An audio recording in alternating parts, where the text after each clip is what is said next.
This is Saar On Tour. I'm Saar, your host, and I'm taking you along to the biggest race of the year, the Tour de France.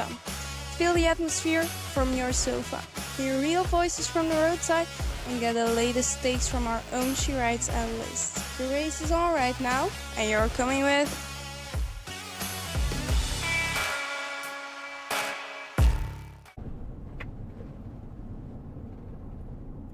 Well, hi everyone and welcome to Saar On Tour episode 5. I'm still in the car after the 5th stage. I'm looking at the GPS if I can find where we are at the moment. But, well, yeah, somewhere in the car in France, obviously. And, well, yeah, we actually had our first kind of GC stage, maybe a little bit earlier than expected. So, yeah, we will talk about that. And I'll start maybe telling you about my day first. So, the original plan was to have an in-race experience with Zwift. Only when we arrived, it was clear that it wouldn't be possible since I'm 17 and not 18. So that one, yeah, it sucked. It was sad. Yeah, I was a bit disappointed, let's say, the first part of the day. But in the end, it's always about finding the positives and the good vibes. It was a very nice day. So yeah, let's start after we heard that. We still had access to the start and finish zone. I will also have that tomorrow, normally. Well, yeah, I drank some mocktails there. And then I just went into the buses, since the chill thing about not having to make sure you have a place at the start podium, because I could just have a spot in the VIP zone. It meant I could go see the buses a bit, and I saw one of our guests, Petra Stiasny. The tour is very harsh on her, as she said herself. Yeah, it's huge difference with other races, the level, and yeah, you can almost never take a breath here. But it was super good to see her. At least she was very excited about another race she's leading at the moment, our fantasy games. I did not change our classifications on that. You can find that on our Instagram stories. Maybe this evening, maybe tomorrow. But I don't think too much has changed, because I don't think anyone predicted the winner. I think there were maybe 2 with Ferrand Prévot who will get a point, but that will be it. So not the major changes, I would say. Well, and then yeah, I cheered for the She Rides guests, of course, on the podium, like I always do. The little awkward moments when you're just like full on cheering, while the French people are like, yeah, but this is not a French rider. Why? So that's always funny. And then we went to the finish. So we could be. So we had access to the what's it called, like officially, Millie Robinson zone. It's not. Is it zone? I think so. So yeah, we were there, although it was a long drive, 2 hours, we were there very much on time, and there were some mocktails again and some fruit salad, which was food that I could actually eat. That's good. So yeah, always very happy with if there's something without gluten or lactose there. So that was good. So then I was basically watching the race, and then Kate, another one of our guests who obviously made this possible that I was there today, brought me super nice goodie bag full of Zwift and Watch the Fam stuff. What was in it? The pin I have on right here. Socks, Watch the Fam socks. Another pin of Scotty, the mascot.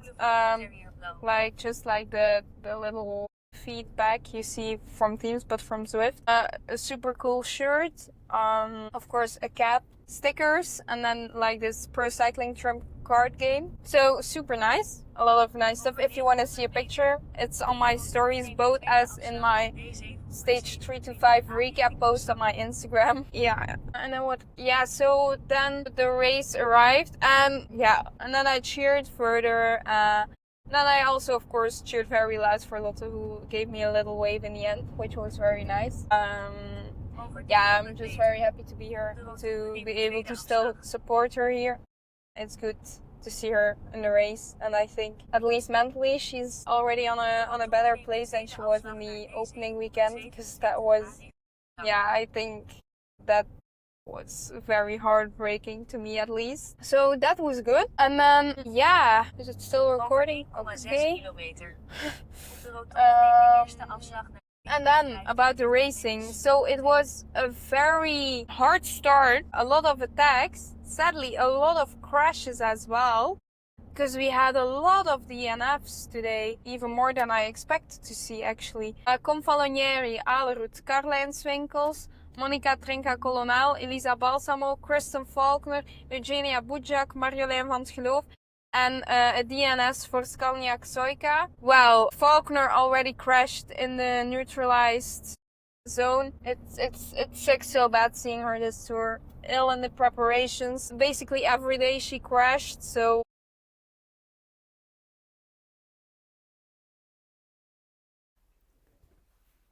well, hello again from my Airbnb in Genève-Marigny. So if you were paying attention today, you know it's about where the start was. Yeah, so this was planned because with the in-race experience, you then have the shuttle back, and since it's already 2 hours between the start and finish, it didn't really make sense to drive any longer. So we booked one here. It does mean we will have to drive a lot tomorrow, but that's okay. It's a pretty nice Airbnb, even a greenery wall. So yeah, where was I? I think I mentioned a lot of attacks, a lot of crashes, resulting in a lot of DNFs, where we have only like I think 135 riders left. So that sucks. And then while racing, after all the attacks and crashes, we finally had a break with Alison Jackson, Francesca Barale, Catalina Soto. Remember her from, was it stage 2 or stage 3? Yeah, from the break at least. Brody Chapman and Anneke de Extra. So they, in the first place, they did get 4 to 5 minutes, but it was, I think, Movistar who started to control the bunch for Lippert, who apparently had an off day and couldn't finish it off. But then, so they got called back, and what was visible was AG Insurance, and they said it a lot of times before.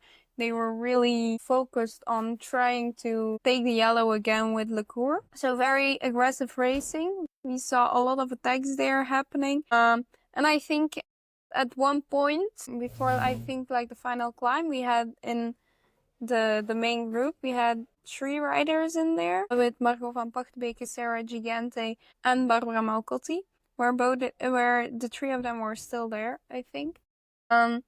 And well, then the real GC riders showed up, and it was a fight there already, and there was a pretty small group separating from each other.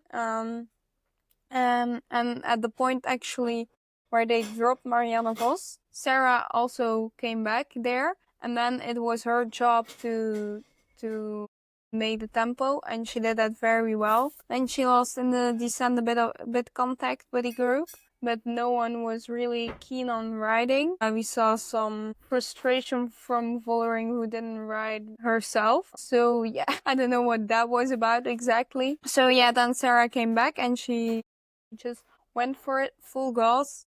And then Kim Lecour is, I think, we know that by now, if you've been watching some women cycling the last 2 years, she is very fast. And again, after pretty hard stage and pretty heavy week already, she's just looking like the freshest one, and her shape is looking like the best one at the moment. And yeah, she does a very impressive sprint and takes the stage. So that was that. Again, super impressive from Sarah. I think maybe this one was beforehand a little bit of a scary one for her. It's not the long climbs, it's more like going up down. Not the most ideal, but she showed that she was very strong again. Well, so then I kind of missed the big top. I'll first go over. So we had Lecour, and then in the same time we had Vollering, Van der Breggen, Nivia Doma, Ferrand Privot, and Gigante, and Royakkers as well. And then we had Vos on 33 seconds, Muzik, also Shabe, Vlodarci, Klabus, Kerbao, Pieterse. And then we had Malcotti on 15. And then we had Mavi Garcia on 16. And then we had a little larger group with Margot on 106, which is a very, very good stage of her. Yeah, that was super, really strong racing there from her again. Also in that group, Rihanna Marcus, or Rijan Marcus, as the speaker likes to call her here. And Nienke Vinke there, Dooney Fisher Black as well. So yeah. But then something else I was going to talk about actually was the drama there is going on between Visma Leasebike and FDG Suez. I forgot about that yesterday. So we had, I think you remember the interview where the manager of FDG was saying there was no respect in the peloton. And that's why Demi crashed. And yeah, it was a bit of a not the best statement maybe to make. Because it's, yeah, why does one rider deserve the more respect than the other? That's a bit off. Everyone deserves the same respect. But then we had Jos van Emden going back with quite a few strong words. First he said, well, Demi thinks she's in a golden cage, and FDG thinks she's in a golden cage, and she has more right on being on the same places where other riders also deserve to be. Then he also said, yeah, he's just a bit influenced by how dramatic Demi is. Yeah, they don't need to expect she gets more respect than the other riders because they're all paid to be here and paid to win. So that was quite remarkable, and it didn't stop there. It was, I think, Delcourt coming back with something like, yeah, they've showed before they don't have respect. And he said, like, I just think he's a stupid man and it's just a game for him. So some powerful words there. Visma kept Jos van Emden out of the press today, maybe for the best. So yeah, that was kind of a dramatic moment maybe there that could have been avoided if everyone maybe just stayed calm. But it adds to the race. We have to give them that. So yeah, for today we also, of course, with Kim LaCour winning, we have a new yellow jersey. It's again for Kim LaCour, which is, I think, awesome to see. It's really good what she's doing, and yeah, for one reason, I feel like she's a very likable rider. It is, of course, still in the green jersey. Chabet extended her lead even with 1 point in the polka dots. And then we have Julie Begaud, who's still leading the white jersey over 22 seconds on Nienke Vinke. We, of course, have been out over 20 minutes time she lost today.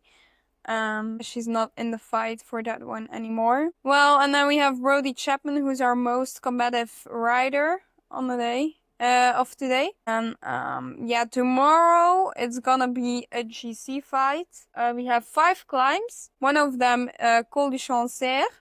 It's 10.2k long and an average gradient of 5.5%.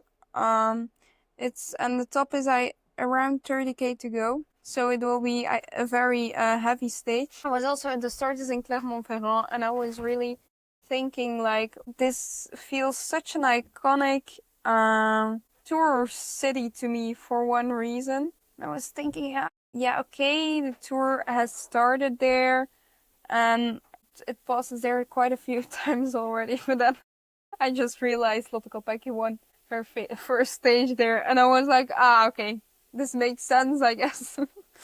So that was a bit, yeah, what's going on in my head is a lot of facts, a lot of passion, and then big bias is covering it all, I'm afraid. We have again a bonus sprint, which I think adds to the race there. So we will see how it turns out tomorrow. Well, oh yeah, I need to pick a something of the day. Well, let me scroll. I have something in mind. Let me scroll through the results in case I've missed something. Yeah, I'm going with Another she rides of the day, and I'm going with Sarah. Why? She survived the first stages and is still quite in front in the GC. She didn't lose time today and even helped her teammate get the yellow jersey and the stage win, and she's just showing to be very strong. So I guess that deserves a she rides of the day. Yeah. So now we've had that. Yeah, we might as well just want to talk about AG Insurance impressive race they are having here. Like, I would say if the Tour de France would end today, their tour is already so successful. And no, I'm not saying that because there might be three guests involved in their tour team. But yeah, it's so impressive.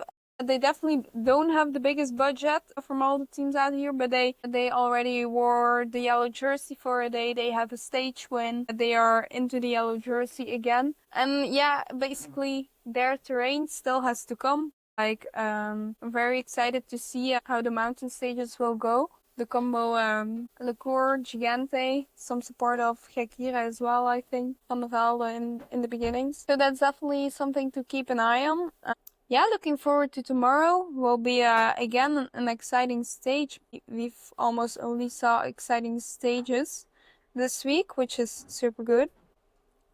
So yeah, that was it for today from the racing side and for my personal stories as well. So that's wrap for episode of Saar On Tour. Subscribe on Spotify, Amazon Music, Apple Podcasts or YouTube so you don't miss upcoming episodes. And if you like today's show, a rating, like or key comment really helps us reach more listeners. Stay tuned and follow our socials, She Rides Podcast or De Saar, to get the latest updates from the Tour de France. Well, thanks for listening and I'll catch you tomorrow. Bye bye.